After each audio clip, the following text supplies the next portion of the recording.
John McWhorter. Hello, Glenn Loury. How are you doing after the election? Doing well after the election. I survived the election. Welcome to the Glenn Show at bloggingheads.tv, John. So we are here just to have a quick chat in the aftermath of this momentous election, having talked so much about politics. Indeed, our conversations about politics go all the way back to 2008. And having gained some notoriety here at the Blogging Heads site for our original and idiosyncratic opinions. Could we say that? I guess so. So now you must have been very pleased with the election outcome, John. I'm very pleased for Yes. a number of reasons, and especially in that it wasn't really close. It started to look like it would have been, depending on when you started watching TV, but it happened. There was this phase shift, and we had a new president. And I am really pleased that the person who you could argue would seem to have had more of a reason for wanting to be president and who was less duplicitous in his message was the one who won. I feel that there was a kind of justice in it. And so, yeah, I feel good. I really do feel good. And there's a part of me that also wonders whether Obama might be in a position to do some at least slightly more interesting things now that he doesn't have to worry about getting reelected. How do you feel?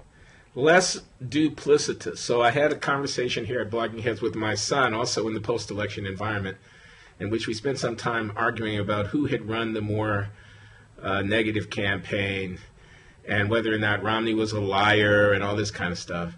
Mm-hmm. And the position that I took, which I'll take with you too, is that the campaign is over and that I understood during the campaign the need to nurture certain characterological narratives attributing this or that humane or inhumane quality to the preferred candidate and the inhumane to the dispreferred candidate. I understood the sort of logic of that during the election, but in the aftermath, I don't see any need to trumpet the non-duplicity of the president, who I think ran a conventional negative campaign against Mr. Romney, in which he put on a lot of ads that didn't talk about his record, but talked about why the other guy was unacceptable, and he was very shrewd at marshaling support from the various pastiche of constituencies that in aggregate constitute the Democratic coalition, and ran a more effective and artful campaign than did his opponent, and may have at some level been a more appealing person than his opponent was able to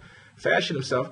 But I see no reason to lionize Obama at this time or whatever. Of course, I also see no reason to criticize him, because after his victory and knowing that he'll be president for the next 4 years, I don't want to make myself boorish by pointing to anything negative about the president. So I'm kind of constrained by political correctness here to affirm his virtues. How do you react to that soliloquy, John?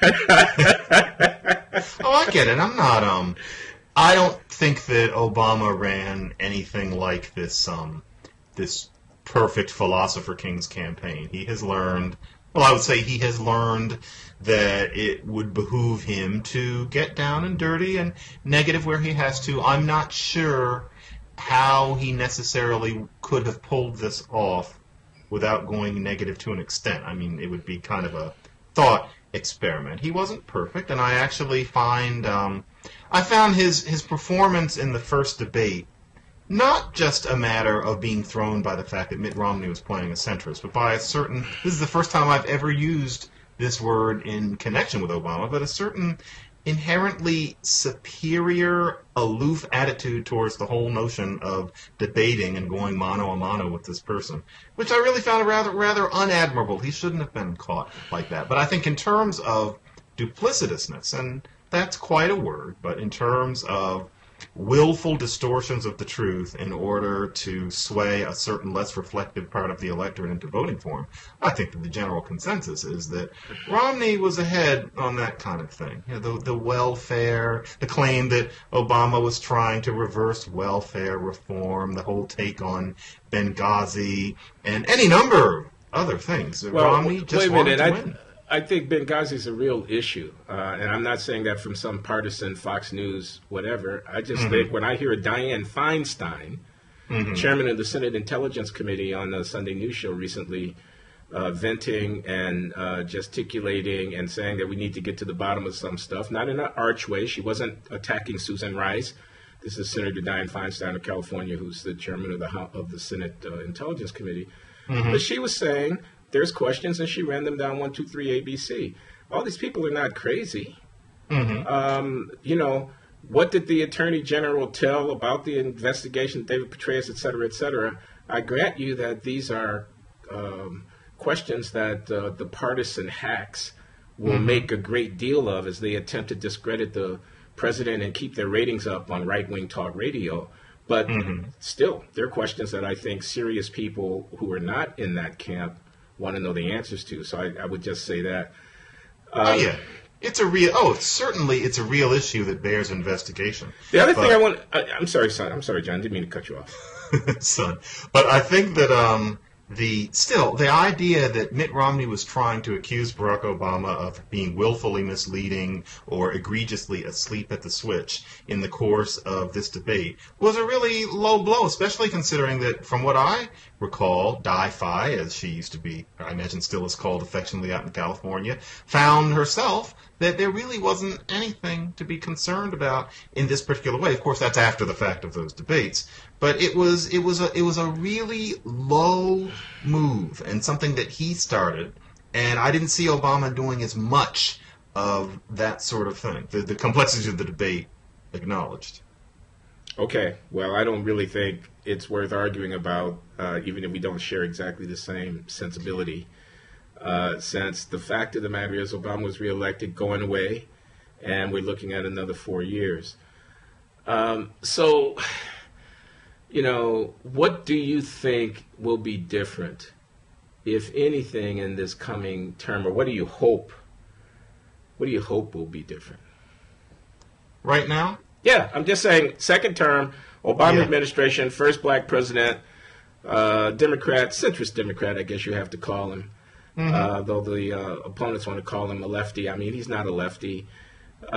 He's gotten reelected. I mean, he ran on raising taxes on the rich. He ran on Affordable Care Act, although not as vigorously as some would have hoped. You know, what do we think he's going to accomplish in the next 4 years? I mean, he's going to have to make some major appointments in cabinet positions now. I mean, what's the Obama doctrine as far as foreign policy is concerned? What about the immigration issue, where he seems to have laid down implicit promises to the Hispanic constituency that he's going to actually try to do something? You know, there are all these fiscal issues that are pressing, and now maybe he's got more leverage. You know, as George Bush said in 2004, I won the election, I got political capital, I'm going to spend it. Well, Obama won the election. He's got, after fashion, political capital. How would you hope him to spend it? Oh, I think that what we're going to see in particular, and I'm really interested in seeing this because it's been a long time now that we haven't seen what we had been accustomed to see as functioning government. And I think that claims that the government is at a standstill now that is unprecedented in history are exaggerated, but nevertheless, it's been pretty frustrating. Not just over the past 2 years, with 4 years with particularly recalcitrant Republican Congress, but everything that we've seen, even throughout the second Bush administration and even in the second half of the Clinton administration. I think the Republicans have to be chastened at this point, not for any moral reason, but just in terms of what they've seen the perils of their electability are if they continue with this rather strident, obstructionist, and often anti-empirical way of approaching what governing is. And I think that Obama also, especially as somebody who's reputed to read op-eds a lot about himself and is very concerned about his reputation, I think is going to be prepared to deal with what remains of that Republican obstructionism more. As such, I think that he is going to be a much tougher negotiator on this fiscal cliff, which is coming, and I think that he's going to be in a position to take advantage of the Republicans' mood to give him a little bit more leeway, at least. We're going to be seeing more of an approximation of the idea of politics being about genuine compromise. So anything that he wants to do, I imagine that we'll see things such as the, rather uninspiring but progressive compromise such as the Affordable Care Act. We'll see more of those things instead of roughly nothing which is what we've seen particularly over the past 2 years. I'd like to see what a real Obama administration might look like, or an approximation. So I'm moderately anticipating that sort of scene. Do you think there's a chance of it? No. Really? in a word. I think there's going to be gridlock. You and I have pretty different views about what's going to happen. Why do you think so? Because I think the Republican Party's in a deep hole, and I think it's going to be messy, them getting out of it. And I don't see enough coherence there in the Republican Party to sort of, I don't know, take the House of Representatives, whip people into line in such a way that any deal that might be negotiated.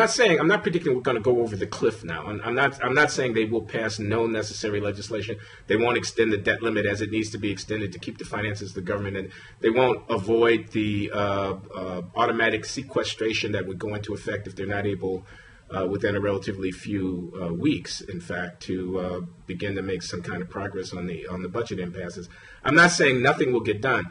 But I don't see a golden age of comprehensive immigration reform, broad-based restructuring of the tax code, major engagement with the long-term problems of the entitlement. I see a lot of trench warfare. I see filibusters and oppositions to the president's appointments for key positions. I see continued difficulty with him having an influence over the federal bench, as he might want to, because appointments will get held up in the Senate. I see a 2016 campaign that's going to start in 2013, in effect, on both sides of the aisle. I don't think, again, with respect, and in light of the fact that the president has won, that the president is a sufficiently strong leader, has shown himself to be a sufficiently forceful commander of the apparatuses of his office and of the American state, that he's going to be able to create a new dispensation out of the chaos of the Republican Party and the serendipitous majoritarian character of the Democratic coalition. I assume I've gotten myself now in enough trouble with the viewership that I can stop. I wasn't impressed in turn number one, and I don't anticipate to be impressed in turn number two. Make a fool out of me. I'll be happy if the president proves to be much more effective at dealing with some of those things that I was just ticking off. I don't see it happening. Let's revisit this in, let's try December of 2013, because I'd be very interested to see which one of us is right. And the truth is probably going to be somewhere in the middle. But I think that one thing that Barack Obama has shown with his inexperienced self is that he does learn. He learns and he does new things. He learned how to be a better campaigner back in 2007 and 2008.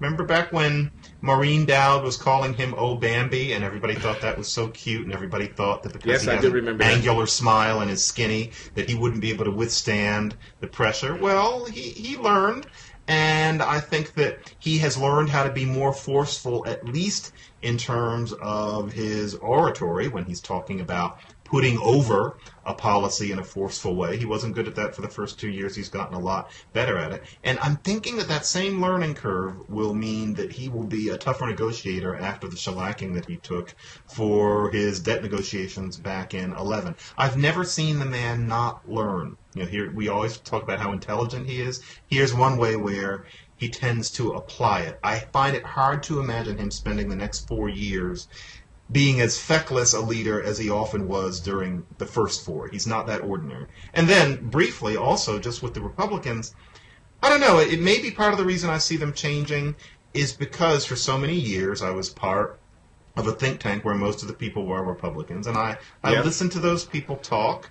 I sat with my white wine at way too many of those afternoon forums where they talk about where we're going to go from here. And the fact is, when they start losing, when it really starts looking like they're going to go the way of the Whigs, there are many ears, and maybe it was just the kinds of Republicans I tended to know, but there are many ears who are open to moderating the message in order to stay in power, and that certainly must be what's happening at this point. So I'd be interested if what you're talking about happened, but I guess I hate to say it, but hope. Well, here's why I think the Republicans are in this deep hole. Not that they're not forces that are adaptive in the way that you just said. I mean, I heard Bill Kristol say, for example, say on in his magazine something to the effect of maybe you ought to raise taxes on the rich just a little bit. That's exactly in light of the fact that the president won the election. Maybe we shouldn't be fighting that one. If we lost it, why would we just pick that one to fight again and then lose it again? I mean, let's move on to something else. So there is that. On the other hand, what I see is the Tea Party not going away, digging in. Okay, I think that the demographics are just inexorably against the Republicans. Fewer whites, the age profile of the population not favoring them. Weak with the youthful constituencies because of their positions on social issues, weakness with women on the reproductive rights questions. 70% of the Latino vote going to the other party. That's just death. Now, I don't know how you turn that around, even with a concerted effort, let alone turn it around on a dime. I think that some of these people who want their country back are going to go to their grave wanting their country back. And what you're going to have to see is a kind of breakdown of the old coalition. I mean, it's a Southern party. I mean, just look at the map about how the red states play out. Nothing against the South. I mean, would not want to demonize it in any way, but that is not the future. Gay rights. I mean, they just have to be against it as a party, and that they're just spitting in the wind. They're fighting the turning tide of history about the changing structures of our normative assessments and such like that. So you see that as meaning that these people who are losing are just going to dig in their heels and keep doing the same stuff and then gradually exterminate themselves, as opposed to these people who are losing, seeing that they're losing and changing who they let be the ones who call the shots and becoming a different kind of party. Well, yeah, I don't know how to predict the future exactly, but I'm saying that there's going to have to be some major kind of realignment of whatever the conservative party is, if it's going to become a majoritarian party again, from the remnants of the Republican lineup. Now, maybe they have to get more libertarian. Maybe they have to cede a lot of ground on the immigration issue, but then try to appeal to the social conservatism and the kind of economic aspirations of a kind of working class Latino population. Maybe they somehow have to find political leaders who can appeal to urban constituencies more effectively than they do. I don't know. I mean, maybe they need to nominate a Marco Rubio or something like that who can galvanize something. But it's going to have to be something new, is what I'm saying, because a just straight line continuation of what they're doing now is getting them successively less and less of the aggregate vote. Well, Glenn, I'll try some history here, and I'm holding my seat. Confident here, even though I'm not a historian. That's what I'm saying. Tea Party, that's over. You think the Tea Party's over? Yeah, I mean, already at this point, I think looking at how those people did in the election, looking at how they've fared in terms of changing the conversation for a spell but not staying in it, that's really becoming the news of 2009 and 10. I mean, I'll even concede, even though I've argued against this simplistic analysis, in the history books, the Tea Party, I think at this point, is going to be seen as a little blup of a movement that distracted Republicans for a brief period of time based on a certain telegenic charisma of a few figures and perhaps it was a certain discomfort with a black man being president. But that's not it, John. And also, let me finish. Okay. And I think a lot of the reason is because they did not have a truly coherent agenda other than a very unfocused kind of rage, just like the Occupy movement. Movements like that, kind of like the Know-Nothings way back in the 1800s, movements like that are really just about a sentiment, they tend not to last. You need more of an agenda, more organization, more ideological coherence. So I'm not worried about the Tea Party at this point. That's part of why I'm saying that we might see a new kind of Republican Congress. You think that those people are going to keep their purchase on Republican thinking after all those people? Here's what I think. I think Theta Scotch Poll and Vanessa Williamson, I believe that's her name, book on the Tea Party warrants your and a lot of people's attention. It's not the only book about the Tea Party. It's the best one that I'm aware of out there, interviewing, going to their websites, cataloging, tracking, following, all around the country, trying to find out what the Tea Party is about. Point one, they are well organized.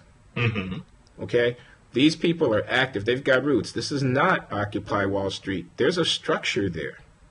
Okay? They are white. They are older.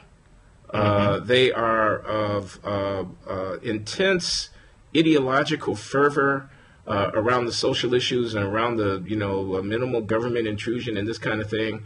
And the very fact that they were able to get the nominations in some of these Senate fights away from more electable mainstream Republicans like Richard Lugar in Indiana or like that guy in Delaware in the 2010 cycle. Mike Castle. Who would have been elected senator in Delaware. Instead, they nominated the lady who had to go say, "I am not a witch." And nobody's heard of her since. Like Harry Reid's seat in 2010, which should have fallen to a Republican. This is the Senate Majority Leader who was really weak in his own constituency, notwithstanding all the natural advantages of the unions and whatnot that are built in Nevada. And yet they nominate this weak candidate against him who ends up losing. Missouri, where Claire McCaskill. So the very fact that these disasters for the Republican Party are happening on the ground tells me that the Tea Party is strong, not weak. But they can't go on, that is, the party can't go on nominating unelectable candidates. That's why I predict that they're in a hole. I'm saying that the thing has to go down, down, down until it finally implodes somehow and gets reorganized.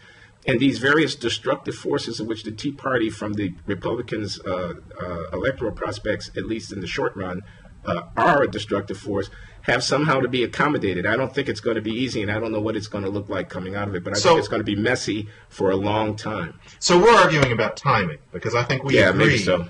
And you're saying that it's going to take longer for the Republicans to adjust constructively to what these people have wrought than me. I'm thinking it's now. I'm thinking nobody would...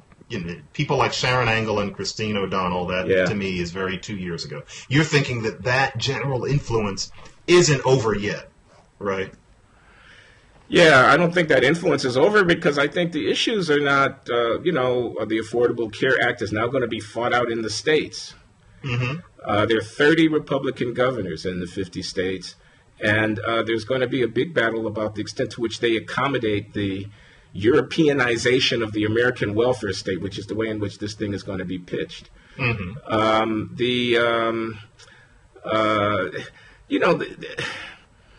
The coalition that elected the president does consist disproportionately of people who are, oh my God, how to say this without sounding like Bill O'Reilly, in a position of hoping the government will do something for them, and the pitch about protecting our programs from these rapacious Paul Ryan type Republicans who are roaming the country trying to cut everything back is a winning argument. But the opposition to that argument, which I think is deeply nested in the Tea Party, is not going away. So that argument is going to be out there. It's going to prevail for the time being, but it's going to foster a lot of opposition, which is going to make it difficult for the Republicans to get their act together or something. But I don't know what my prognostications are worth. We agree. We agree that they're not worth much. Now, it's an interesting time. Okay, John. I'm glad that the president is the person who it is at this point. I don't think the country would have gone to hell in a handbasket if there was a President Romney. But I like this better for all sorts of reasons. And right now I'm not even thinking about the color of his skin. Okay, two things I got to ask you about, John. That will they be different, and if so, how in the next 4 years? One is the race discourse. Did black people dodge a bullet by Obama not being reelected? Because after all, if he had been defeated, then the whole African-American community would have had a setback, and it would have been, a bad thing for our reputation. So what about the race debate going forward? And the other thing is about the Middle East. Looks like Prime Minister Netanyahu bet on a losing horse. Looks like he tried to interfere in American politics by coming to the U.S. Congress and basically telling everybody that Obama was a bad guy and that, Bibi and Mitt were good friends. And it looks like now Obama is the president of the United States and the commander-in-chief of the U.S. military going forward for another 4 years, unfettered by the need to get reelected. Are we going to have a different kind of conversation about that? Yes, we are, and I think it's clear that, on that, for Obama to have been as unbridledly defensive of Israel as he was 2 days ago in saying that Israel has a right to defend itself. That was this is in response to the Israelis' vigorous response to the rockets coming in from Hamas and Gaza that the president had been speaking, yes. Many people say disproportionately vigorous, but yeah, for him to say something that clearly, and not just some sort of boilerplate, obviously meant something, especially at this particular time. Yeah, I'd be interested in seeing where that's going, given that Obama has been accused of being tepid on Israel, and therefore, of course, the rhetoric often goes that he's anti-Israel, and I don't think that's ever been true. I think he doesn't really care, but he does have certain gestures to make, and he made them. As far as saving Black America, yes, that's a sentiment that would have been there, but to me, the main aspect of it is that it saves a lot of people who care about Black America from doing an unintentional kind of harm, which is that if Obama hadn't won, then the whole debate now, well, it wouldn't be a debate. The assumption would be, and this would be among Black people as well as, white fellow travelers, that he was defeated because he was Black, and nobody would be able to be budged from that analysis no matter how it was looked at. And I think that would have been a very unfortunate perspective to have in terms of having a truly progressive view on what race and racism and politics are about. So I think that negative thing, the fact that we cannot have that conversation, and that Barack Obama won not just once, but twice, and this time against an opponent that really gave him a run for his money, is really a something. We're going to have had a Black president for 8 years, and nothing the Tea Party said could get rid of him. I think that's a good thing. I don't think that it's the most important aspect of the Obama phenomenon in general, but I'm extremely relieved, because I don't think that what would have done him in was racism, but I couldn't have proven it any more than other people could have proven that it was, but essentially it would have been considered just decided, and I think it would have been a really unfortunate way to look at it. So I'm quite relieved. I know for you that aspect of it doesn't matter as much, but I'm very relieved in that way. Well, how do I think about this? We will have had 2 terms an African-American president. He was reelected so that the race mongers who want to go around saying race is the reason for everything that happens bad to an African-American will not have an Obama defeat to lean on as they make their weak argument. I guess I agree that would be a weak argument. He would have been defeated if he had been defeated not because he was Black. That would have just played around at the margins. He would have been defeated because of many other reasons, having to do with the weak economy and perhaps the lackluster record from the first term and so forth. But he wasn't defeated. He won handily. But first Black president, 2 terms, so what? I mean, really, no, I don't think it's that important. I think it's vastly overrated. All of this, the Obama effect, giving hope and inspiration to generations, whatever. I mean, I see the cosmetic case for that, but when I look deep down, I'm not persuaded. There's a counter argument to the effect that actually he's a very conventional president, very much of a centrist or even right of center Democrat, and that the amalgamation of that centrality or right of center Democratic character with his Blackness in a way diminishes the brand of Black political aspiration, because just because he's Black, just because his skin color is brown, I don't see any reason to take pride in that. I would take pride in somebody who actually did something that I thought was continuous with the historical imperative and kind of human decency aspirations of Black people's freedom struggle, changed American policy in a way that really reflected that. Now, people might say the Affordable Care Act represents that. I know that's what my friend Harold Pollack would say. He'd say it was a great historic extension of the thing that really transformed. Remains to be seen. I'm not persuaded of that about the Affordable Care Act, but I'm trying to keep an open mind about that.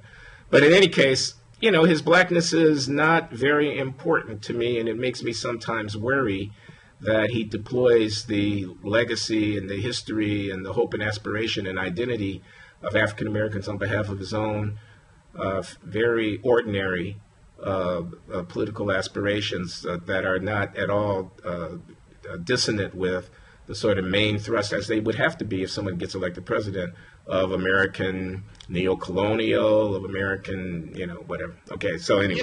You know what you missed, though, what do I miss? On this, is, if I may? What an unusual and invaluable lesson just his being black, and almost in his being a rather mediocre president, too, is in that it is hard for the human mind to handle the in-between and the nuanced. It's not what we're designed for. We don't do it easily. Everything tends to be spontaneous for us about, so to speak, black and white. When Obama was elected, the grand idea was, among exactly the kind of people I'm talking about, America is not post-racial. As if anybody said so, but there's this gut need for everybody to keep saying that over and over again.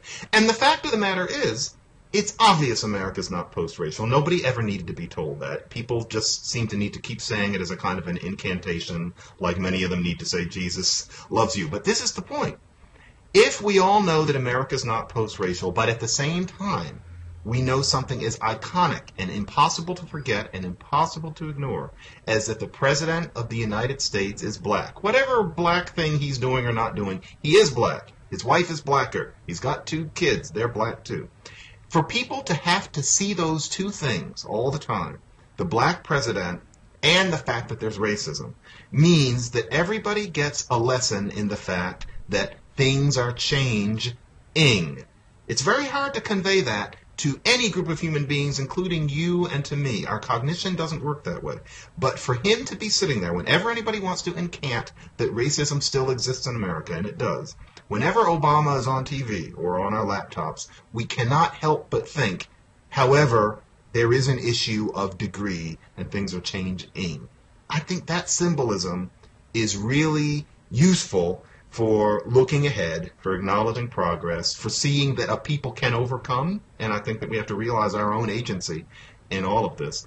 That's a really valuable lesson, even if... Go ahead. No, let me say this, and I think we will conclude, unless you want to, to add something. I'm done. No, what I want to say is, I don't think it's that important at the end of the day, John. I mean, I see what you're saying about it being in a way that a speech or a statistical report could never be. Sure. A statement unavoidable and clear about the wheel having turned in American race relations. Mm-hmm. I see that because the wheel has turned. No, we're not a post-racial society, but we're damn sure not a Jim Crow society either. Mm-hmm. And a lot of people don't know that, black and white. And Obama's definitely sending that.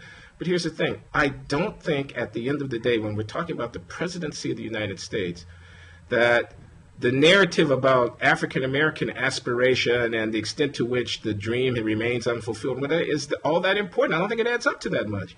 It was yesterday's story. It's a 1960s and it's a 1970s story.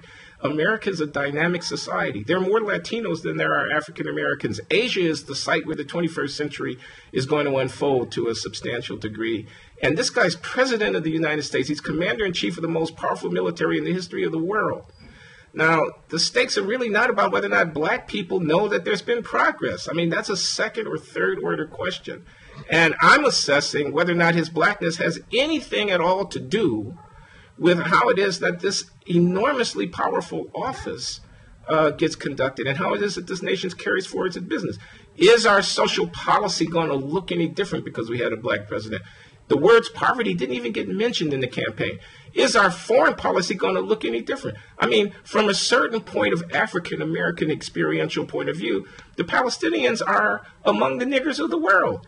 They've gotten a terribly, terribly raw deal. Can that get any space within the American political conversation in virtue of an African-American having been elected president and so on? We still incarcerated an unbelievable and mind-boggling rate in the country, and you see where I'm going with this. Mm-hmm. Okay? So his blackness is incidental to that, in my opinion, and I just can't get to exercise one way or the other about it. And if he had lost, he wouldn't have lost because he was black. Some people would have said so. I would not have felt ashamed being an African American that he lost. I mean, anyway. I want to add a little something. Yes, sir. You're right that the story is ending. The idea that America's main social problem is the one that the people talked about on the television show All in the Family is over. There's a story that's ending. And I think there are a lot of people, including white ones, who feel like it's their responsibility as good people to pretend that that story is not ending and that we're not passing the torch to other oppressed groups and to, even outside of the United States. The story is ending. And what a better way for it to end, and what better thing for there to be that lets at least a certain more pliable segment of people understand that the ending is a just one in some ways than the fact that the black story ended with a black man as president. To me, I guess life is not a narrative, but that symbol there might help some people to understand that, yeah, phases end, the civil rights movement changes, and the prime antagonists have changed. And it's not that we're ignoring something. Something has really changed. That moves me somehow, although I know that I'm dwelling in symbolism to a large extent. It's odd, isn't it? All right, John, I'm comforted to know that you're moved. Let's keep the conversation going, my friend. This has been fun. I'm going to run up and do my school stuff, and I guess so are you. But let's do this again very soon. Happy holidays, and we'll catch up sometime in December. Same to you, Glenn. Bye. Bye.